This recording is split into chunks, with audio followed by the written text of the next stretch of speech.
சூப்பரா தான் இருக்காரு. அவருக்கு என்ன குறைச்சல்? சிரிச்ச மாமா நிறைய சம்பாத்தி எல்லாம் ஓகே, எல்லாம் நல்லா சரிதான். சரி. கல்யாணம் காது குத்தி எல்லாத்துக்கும் மை சீட்டு போடுவாங்க, போட்டு அது நல்லதுதான். சரி. எங்க கல்யாணத்துக்கு மை சீட்டு போட்டாரு, ஓகே. சரி. அதோட நிப்பண்ணா. சரி. நைட்டு 12 மணிக்கு.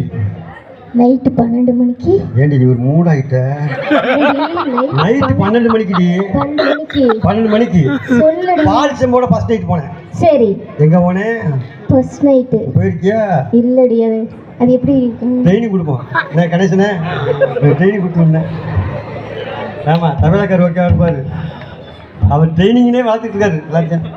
சரி இருக்கட்டுமா. நைட்டு 12 மணிக்கு பால்சம் போட போகிறேன். சரி. அவர் மைசூருக்கு ஆப்ரேட்லாம் சில பெட்ரூமில் அடியே மூளைக்கு போக்க சைட்டை கட்டி விட்டு செவரு பூரா சீரியலை போட்டு விட்டு. சரி. 2 குழாயை மேலே கட்டி விட்டு மைக்கோட நிற்கிறாரு. எதுக்குடி? நான் உள்ள பேசுறதுக்கு தான். என்னன்னு உள்ள வலகாலத்துக்கு வச்சு பேச ஆரம்பிச்சாரு. சரி.